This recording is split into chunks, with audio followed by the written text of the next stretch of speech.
Olá, como vocês estão? Espero que vocês estejam muito bem. E hoje, em nossa aula de ciências, nós vamos começar a aprender um pouquinho sobre a riqueza dos nossos biomas. Vamos lá? Bom, bioma nada mais é do que a junção de vários ecossistemas. Então, todos os ecossistemas têm fatores vivos e não vivos. Mas diferente nas espécies de seres vivos e nas particularidades dos fatores não vivos, a diversidade de espécies e a quantidade de indivíduos de cada uma delas em um ecossistema dependem das características do ambiente. O conjunto de ecossistemas vizinhos que formam um ambiente semelhante quando a vegetação de fauna, clima, relevo e solo é chamado, então, bioma. As áreas geográficas em que há um bioma predominante podem também haver outros em menor proporções. Então, elas são chamadas de domínio de bioma ou domínios morfoclimáticos.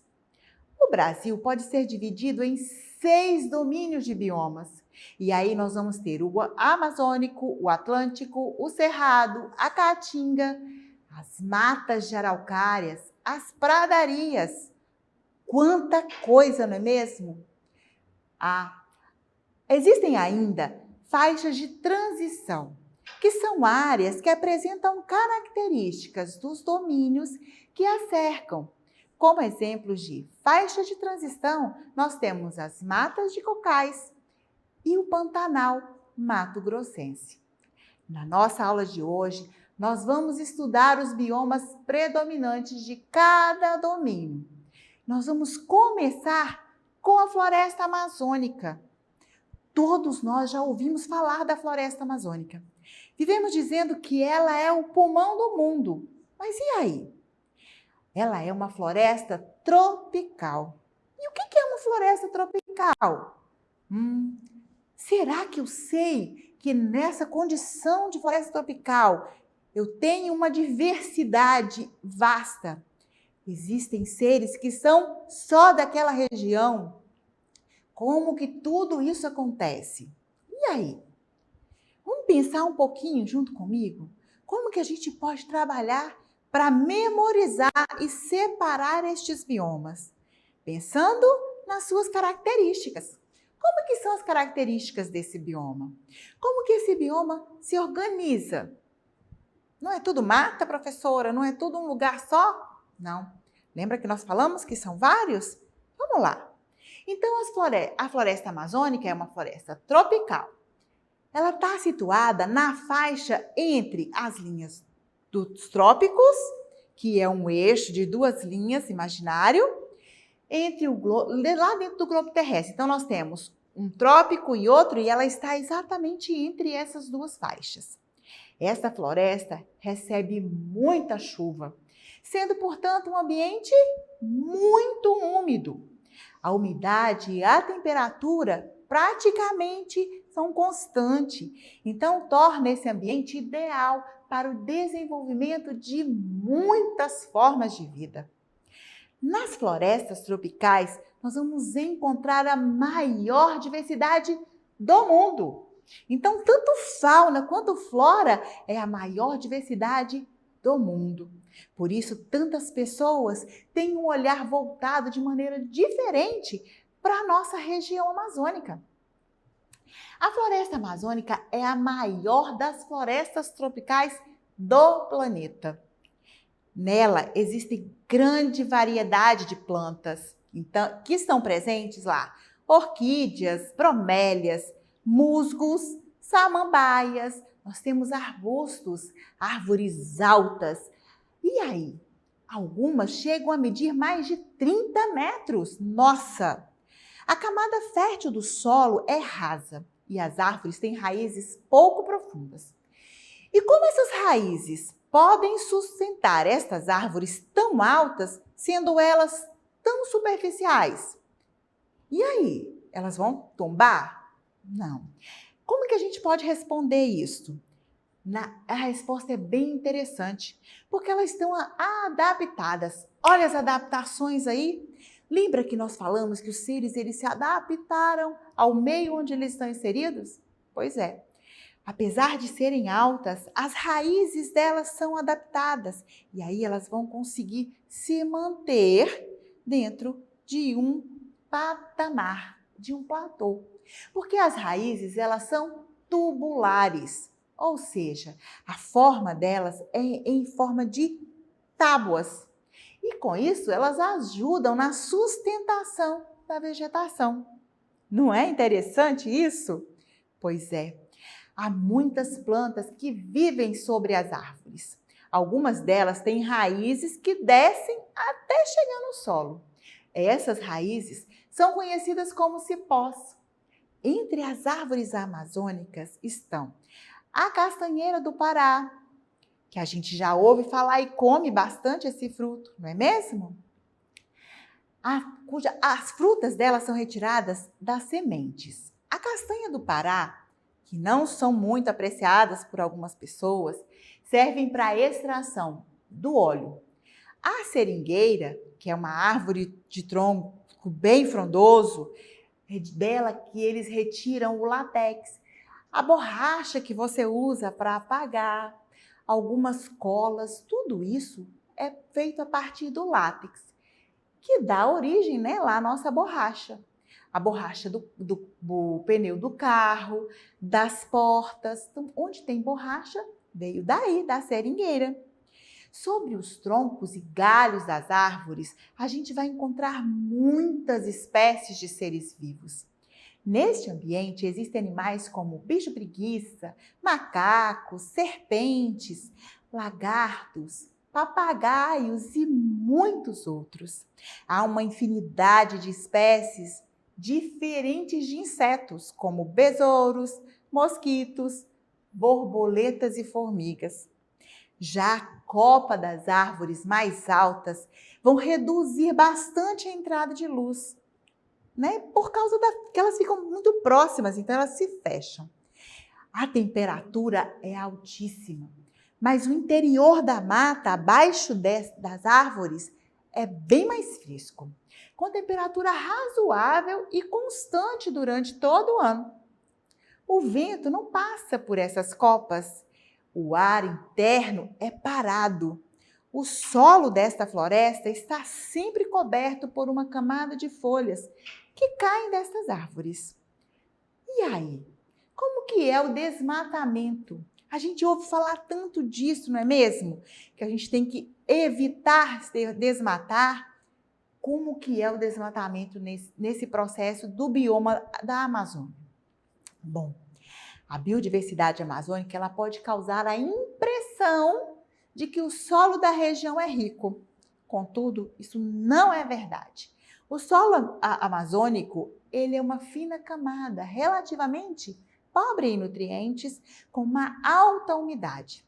As folhas que já estão mortas são rapidamente decompostas por fungos, bactérias, que vão liberar nutrientes para o solo. São esses nutrientes que propiciam o desenvolvimento das árvores. Assim, o que mantém a riqueza nas formas de vida neste local é a própria presença de seres vivos. O solo retém pouca água. Quando chove, a água é absorvida pelas raízes e circula por dentro da planta até suas folhas, de onde sai como vapor. A transpiração vegetal. A gente já falou um pouquinho disso. E aí? Aí elas vão levar toda essa evaporação para as nuvens e aí uma nova chuva, não é mesmo? As copas das árvores protegem esse solo da chuva direta, para que não aconteça a lavagem deste solo. E o vento? As raízes seguram o solo, impedindo que seja levada pela enxurrada.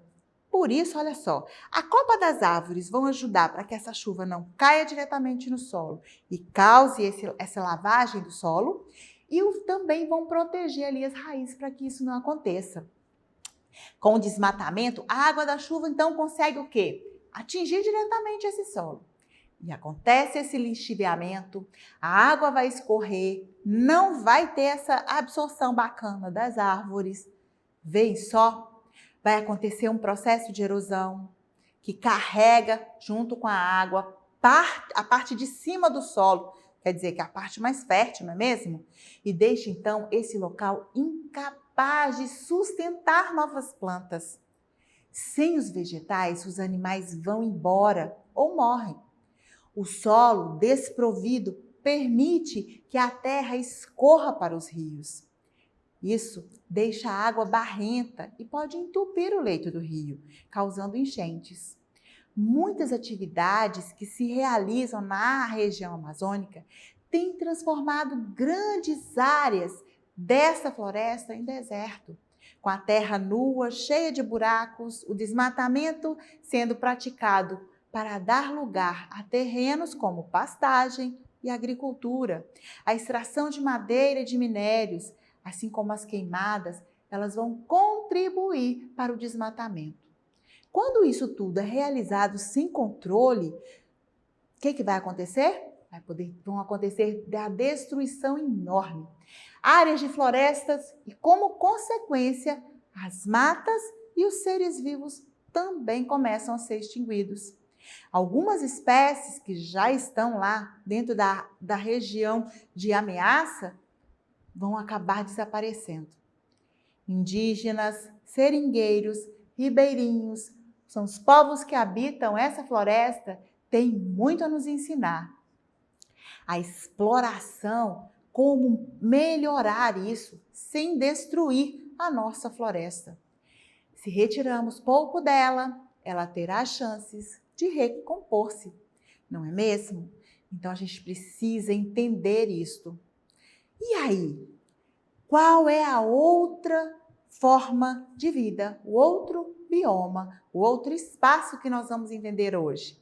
Nada mais do que a nossa Mata Atlântica.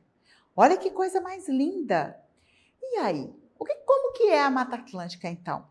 É um bioma composto por um conjunto de florestas e ecossistemas que corresponde a 15% do território brasileiro. Lá por volta desde 1500, essa área vem sofrendo com o desmatamento, as queimadas e a degradação do ambiente.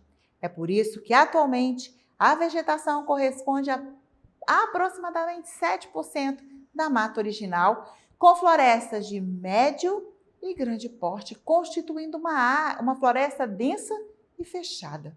Ela é muito úmida, porém não tão quente como a floresta amazônica.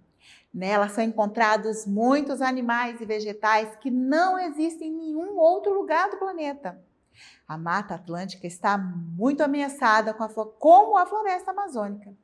Estima-se que resta bem menos de 10% da área original que existia quando Cabral aqui chegou em 1500. Boa parte foi derrubada para dar lugar às lavouras de cana-de-açúcar no Nordeste, de café na região de São Paulo e no Paraná, a abertura de estradas e loteamentos, a expansão das cidades. E aí? O palmito, que tanto foi usado, hoje já reduziu-se e quase não se encontra. Vários animais da Mata Atlântica correm o risco de desaparecer, como os mamíferos, a onça-pintada, a onça-parda, as aves, como o papagaio da cara roxa e jacutinga, ou muitos rios que correm pela Mata Atlântica. Com o desmatamento nas áreas das beiradas, os rios recebem muita terra, que é lavada com a queda da chuva e levada aí para estas áreas. Pois é, isso pode ocasionar o soterramento. E aí? A gente pode mudar isto? Vamos lá ver, entender um pouquinho das características deste bioma maravilhoso? É um dos biomas considerados mais ricos do planeta, com maior diversidade. A Mata Atlântica é a segunda maior de extensão do Brasil. Ela é constituída pelos planaltos e serras. Sua área abrange grande parte da costa leste, sudeste e sul do Brasil. Além disso, uma parte do Paraguai e da Argentina, dentro do estado brasileiro, também se agrupam aí com a Mata Atlântica. E aí? Como é que a gente faz todo esse processo? Como a Mata Atlântica tem interferido dentro da nossa vida? Será que eu conheço um pedacinho? No meu estado tem um pedaço de Mata Atlântica? Pois é, eles estão em todos os estados. Todos os estados têm um pedacinho ali. E a nós resta o quê? Proteger, cuidar, para que este bioma também não se perca.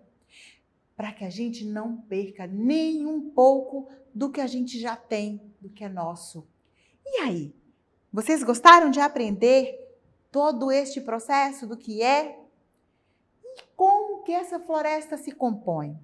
A gente tem florestas que são ambrófila, densa, aberta e mista. E nós temos também a estacional, densional e semidensional. Este ecossistema agrega mangues, restingas, campos de altitude. A flora segundo os dados do Ministério do Meio Ambiente, aproximadamente hoje gira em torno de 20.000 espécies. É muito, não é? Mas poderia ser muito mais, não é mesmo? Os estudos apontam uma grande diversidade de árvores por hectare. Hoje é o maior do que é encontrado na Amazônia peruana. Mas e daí? O que a gente pode fazer para cuidar destas espécies como bromélias, begônias, os ipês, as palmeiras, que lá estão inseridos neste bioma? Tem como eu ajudar? Se eu deixar de falar, talvez não tenha, mas se eu começo aí a propor atitudes, talvez seja bacana. Segundo as pesquisas atuais, 200 espécies de vegetais brasileiros estão ameaçados de extinção, sendo que 117 pertencem a esse bioma. E a fauna, como é que fica? Da mesma maneira, a fauna também é muito rica, porém, os nossos animais desse bioma também estão ameaçados. Muitos desses animais correm risco até mesmo de desaparecer. E aí? Como é que fica tudo isso? Quais são os riscos de extinção? Vocês já pararam para pensar que nós podemos ter seres aí que vão deixar de existir se não tiver um cuidado com este bioma? Hoje foi bom de aprender isso, não foi mesmo? E aí? Quanto a gente aprendeu hoje? Nós falamos da floresta amazônica, falamos da Mata Atlântica. Podemos aprender muito mais. Como que a gente faz isso? Vamos tentar entender tudo isso e muito mais. Guardar tudo isso na nossa memória, acessando as nossas atividades na plataforma SMED-GV, apontando a câmera do seu celular na imagem que aparece no canto da nossa tela. Você vai também acessar nossas redes sociais e se inscrever no nosso canal YouTube SMED-GV. Te espero para a nossa próxima aula, beleza?